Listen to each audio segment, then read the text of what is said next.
সুপ্রিয় দর্শক, আসসালামু আলাইকুম। আমি Mohammad Anwar, advocate, Bangla supreme court. আমি সুপ্রিম কোর্টের নিয়মিত আইনজীবী। আমি নিয়মিত প্র্যাকটিস করি। আমার অ্যাডভোকেট নলেজটা যারা সাবস্ক্রাইব করেন তাদেরকে অসংখ্য ধন্যবাদ। আর যারা এখন সাবস্ক্রাইব করেন সবাই সাবস্ক্রাইব করবেন। আর পাঁচ টাকা বেল আইকনটা ক্লিক করে অল ক্লিক করে দিবেন। আর আমার অ্যাডভোকেট নলেজ নামে একটা ফেসবুক পেজ আছে, দয়া করে সবাই লাইক ফলো হবেন। এখন আমি মূল আলোচনা আসি। একটা মজার বিষয় নিয়ে আমি ফোন দিলাম। আমি আজকে একটা ভিডিও করলাম। ফোন অনেকে ফোন দিচ্ছে আমাকে। আহ, সে ডিভোর্স দিছে। স্বামী বলে যে আমি স্ত্রীকে ডিভোর্স দিয়েছি, আমি তাকে অনেক গহনা দিয়েছি, অনেক কিছু দিয়েছি, আমি ফেরত পাবে কিনা। স্ত্রী বলে যে আমি ডিভোর্স দিয়েছি, আমার বাবার বাড়ি থেকে অনেক কিছু দেওয়া হয়েছে তাকে, স্বর্ণ, তারপরে ফার্নিচার থেকে শুরু করে অনেক কিছু দেওয়া হয়েছে, আমি এগুলো ফেরত পাবে কিনা। এখন এভাবে অনেক কিন্তু আমি ফোনে ফোন পাইছি। চিন্তা করলাম যে ওদেরকে তো বাবাই মানে ফোনে উত্তর দিছি। এখন চিন্তা করলাম যে না, এটা যেহেতু একটা সার্বজনীন বিষয় এবং গুরুত্বপূর্ণ একটা বিষয়, তাহলে এখানে সবাইকে জানানো উচিত ব্যাপারটা। আমি চিন্তা করলাম না, এটা একটা ভিডিও করি, যার কারণে এটা সবাই জানবে। এখন এটা আমি যদি একটা স্ত্রীর কথা যদি ধরি, স্ত্রীর পক্ষ হয়ে সে বলতেছে যে আমি আমার হাজবেন্ডকে বিয়ের সময় অনেক উপহার দিয়েছি, ফার্নিচার দিয়েছি, অনেক কিছু দিয়েছি, এগুলো আমি ফেরত পাবে কিনা ডিভোর্সের পরে। তাহলে আমি যদি বলি হ্যাঁ, এটা ফেরত পাবে। এটা ডোমেস্টিক ভায়োলেন্স একটা আছে, মামলা আছে। সেটা যদি করেন তাহলে অবশ্যই সেটা আপনি ফেরত পাবেন। ডোমেস্টিক ভায়োলেন্স এই জিনিসটা যদি আপনারা করেন, কিন্তু সেটার সাথে সাথে আপনাকে প্রমাণ রাখতে হবে। আপনি যে জিনিসগুলি দিয়েছেন, আপনার হাজবেন্ডকে দিয়েছেন, সেটা কিন্তু প্রমাণ থাকতে হবে। আপনার ডকুমেন্টস কি আছে, এভিডেন্স কি আছে, সেগুলো যদি থেকে থাকে তাহলে অবশ্যই সেগুলো আপনি ফেরত পাবেন। যদি এভিডেন্স না থাকে তাহলে এখানে ফেরত পাওয়া কঠিন হয়ে যাবে। আর যদি স্বামীর ক্ষেত্রে যদি আমি বলি, তার স্বামী তার ওয়াইফকে অনেক কিছু ডকুমেন্টস, গোল্ড দিয়েছে, মনে করেন অনেক কিছু উপহার দিয়েছেন, অনেক কিছু দিয়েছেন, সেটা যদি ডকুমেন্টস থেকে থাকে এবং তাদের মধ্যে যদি ডিভোর্স হয়ে যায়, তাহলে অবশ্যই সেগুলি সে ফেরত পাইতে পারে।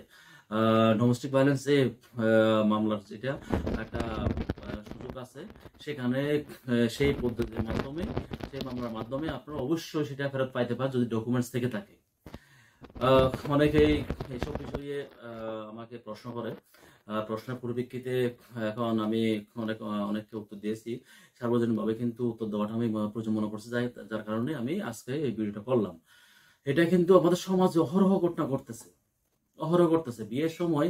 সাধারণত আমরা ইচ্ছাকৃত হোক বা অনিচ্ছাকৃত হোক, অথবা ছেলের পক্ষ থেকে প্রেশার দিয়ে নেওয়া হোক, যে কোনো ভাবে কিন্তু মেয়ের পক্ষ থেকে ছেলেকে বিয়ের সময় কিছু উপহার হিসাবে ফার্নিচার থেকে শুরু করে টিভি, ফ্রিজ, আদার্স অনেক কিছু, গাড়ি থেকে অনেক কিছু দেয়, যেগুলি এক পর্যায়ে ডিভোর্স হয়ে গেলে এটা দাবি করে। আমারও অনেক পরিচিত, অনেকে দেখছি আমি, সেগুলি অনেক উপহার হিসাবে অনেক কিছু দিয়েছে, সেটা কিন্তু যখন ডিভোর্স হয়ে গেছে তখন সেটা এক পর্যায়ে সেগুলি ফেরত ফেরত পেয়েছে। এইগুলি ফেরত পেয়ে সে অনেকটা মানে আশ্বস্তর একটা জায়গায় উপনীত হয়েছে। না হ্যাঁ, এইভাবে করলে মানে পাওয়া যায়, ফেরত পাওয়া যায়। তার ডকুমেন্টস সব ডকুমেন্টস ছিল, ডকুমেন্টস আকারে সে সব উপস্থাপন করছে, পরে সেটা কিন্তু তার যেগুলো তাকে দিতে সে বাধ্য হয়েছে। যাই হোক, যে পক্ষে হোক, যদি ডকুমেন্টস থেকে থাকে, ডোমেস্টিক ভায়োলেন্সের আইনে সেটা অবশ্যই ডকুমেন্টস থাকলে যথাযথভাবে সেটা কিন্তু উপস্থাপন করলে তাহলে অবশ্যই সেই জিনিসগুলো দিতে বাধ্য থাকবে, সেটা কিন্তু অবশ্যই পাই। আশা করি আপনারা বুঝতে পারছেন। যদি বিয়ের সময় অথবা বিয়ের আগে পরে কেউ যদি কোনো উপহার দিয়ে থাকে, সে স্বামী তার স্ত্রীকে দিতে পারে, স্ত্রী তার স্বামীকে দিতে পারে, এগুলো কিন্তু ডকুমেন্ট যদি থেকে থাকে, তাহলে যাকে যে জিনিসগুলো দিয়েছে সেটা কিন্তু ফেরত পাওয়ার সম্ভাবনা আছে। তাহলে আশা করি আপনারা বুঝতে পারছেন। আমাকে অনেকে ফোন দেন, মানে আমি আমার শ্বশুর বাড়িতে এই জিনিস দিয়েছি, আমি এগুলি ফেরত পাবো কিনা, আমি আমার ওয়াইফকে এই জিনিস দিয়েছি, আমি ফেরত পাবো কিনা, আমি আমার হাজব্যান্ডকে এই জিনিস দিয়েছি, আমি ফেরত পাবো কিনা। এই প্রশ্নের অবসান আশা করি আপনারা অবসান হয়েছে। আশা করি সেই প্রশ্নটা কিন্তু উত্তর পেয়ে গেছেন। মানে মূল কথা হচ্ছে, যদি বিয়ের সময় কেউ কাউকে কোনো উপহার দেয়, অথবা বিয়ের পরেও যদি কাউকে কোনো উপহার দেয়, সেই উপহারগুলি অবশ্যই তো যদি ডকুমেন্টস থেকে থাকে, তো যদি কোনো কিছু দিয়ে সেটা যদি ডকুমেন্টস থেকে থাকে এবং পরবর্তী তাদের মধ্যে যদি কোনো ব্যাকআপ হয়ে যায়, কোনো যদি ডিভোর্স হয়ে যায়, তাহলে সেই জিনিসগুলি সে অবশ্যই এভিডেন্স আকারে, ডকুমেন্টস আকারে যদি উপস্থাপন করতে পারে, তাহলে সে অবশ্যই সেটা ফিরে পেতে পারে। এই হচ্ছে আপনাদের প্রশ্নের উত্তর। আশা করি আপনারা বুঝতে পারছেন, আমি আপনাকে বোঝাতে পারছি। আমার অ্যাডভোকেট আমার লস হলো, যারা সাবস্ক্রাইব করেছেন তাদেরকে অসংখ্য ধন্যবাদ। আর যারা এখন সাবস্ক্রাইব করেন নাই, দয়া করে সবাই সাবস্ক্রাইব করবেন, ফার্স্ট বেল আইকনে ক্লিক করে অলে ক্লিক করে দিবেন। আর আমার ভিডিওটা বেশি বেশি করে শেয়ার করবেন, যাতে সবাই জিনিসটা জানতে পারে। আমি আজকে এই পর্যন্তই। আপনারা সবাই ভালো থাকুন, সুস্থ থাকুন, নিরাপদ থাকুন।